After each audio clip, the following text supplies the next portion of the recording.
Assalamualaikum warahmatullahi wabarakatuh. Pagi ini saya dapat insight yang menarik ya, pelajaran yang sangat berharga dari teman saya, sahabat saya, teman diskusi saya, ustadz saya yaitu Ustadz Lukman Abdul Jalil. Nah, sekarang Ustadz Lukman ini eh, aktif dan produktif membuat channel-channel yang terkait dengan keagamaan tentunya ya, keagamaan Islam. Di situ dijelaskan bagaimana proses teknologi manusia dari mulai sperma, kemudian janin berbentuk daging, akhirnya lahir ke dunia. Di situ dijelaskan bagaimana ilmuwan ya bisa memprediksi lahir seseorang. Nah, di situ juga di sisi lain saya lihat ternyata hal tersebut sudah dijelaskan di Al-Quran. Nah, saya ingin mengambil insight-nya, ternyata untuk menyebarkan ilmu nggak perlu juga kita harus datang ke suatu tempat, cukup menggunakan media sosial yang kita kenal namanya YouTube, WA, apalagi TikTok, Instagram. Jadi saya lihat sekarang sudah mulai kawan saya ini, sahabat saya ini Ustadz Lukman membumikan ilmu-ilmunya yang ada di kepalanya, didokumentasikan, kemudian disebarkan. Nah, itulah yang saya ingin ambil insight-nya. Ternyata untuk menyebarkan ilmu tidak perlu juga kita harus datang ke suatu tempat dengan waktu, tenaga, biaya, dan juga dengan fisik kita. Kita bisa menyapa siapapun cukup dengan channel YouTube kita. Nah, itulah yang saya ingin garisbawahi. Ternyata Ustadz Lukman itu sangat produktif dan bisa menggunakan media sosial untuk penyebaran ilmu. Misalnya, kita lihat yang nonton itu 100 orang. Kalau di kelas secara normal, suatu perguruan tinggi, kelas normal mungkin 30 atau 40 orang ya.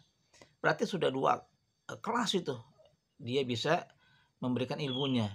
Kalau ditonton 1.000 orang dalam waktu sebulan misalnya ya, atau satu semester, maka 1.000 dibagi 30 orang dalam satu kelas berarti udah 30 kelas. Artinya penyebaran ilmu melalui channel YouTube misalnya atau media sosial lainnya itu sangat menjanjikan. Terlebih lagi ketika kita produktif sehari 1, 2 video yang durasi 10-15 menit, kemudian kita edit, kita upload, kita tunggu aja lah rezeki kita. Dengan kita yakin dengan akhirnya dimonetisasi akan mendapatkan uang tentunya.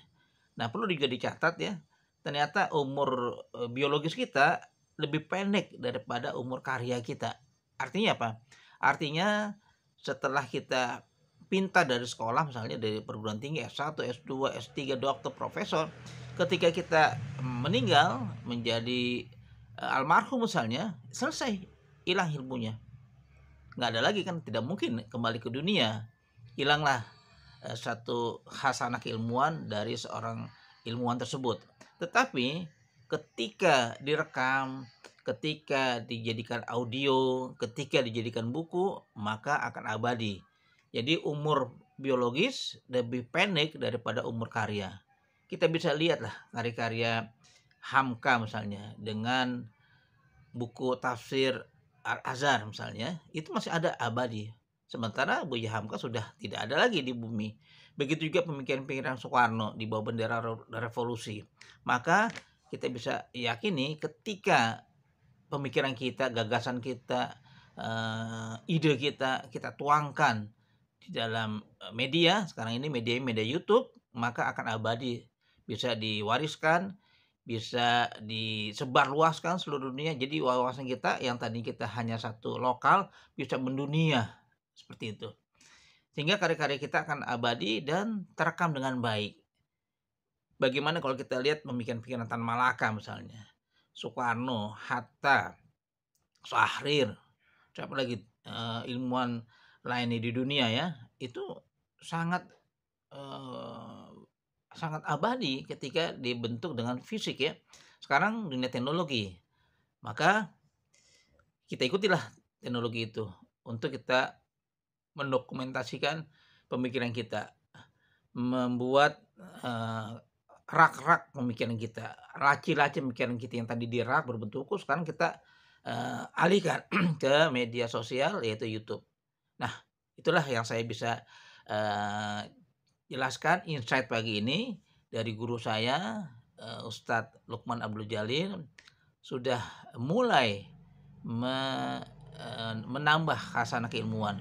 Saya bisa ambil insight-nya adalah kita bisa ngomong, kita bisa berbicara, 15 menit, 20 menit, video yang saya tonton tadi pagi itu sekitar 20 menit ya, dengan kajian-kajian keilmuan yang dikaitkan dengan, khasanah keislaman.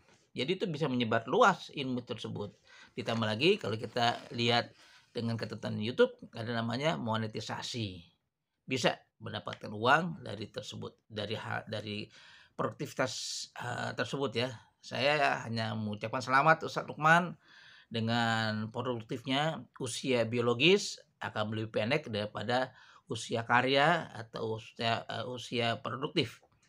Terus lakukan, kemudian bisa disebar ilmunya sebagai kebaikan untuk manusia.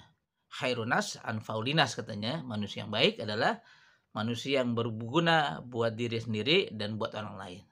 Sekali lagi sukses dengan channelnya dan saya sudah subscribe dan silakan nonton di channel, saya lupa channelnya L apa ya, tapi nanti saya tuliskan di kolom di bawah ini ya.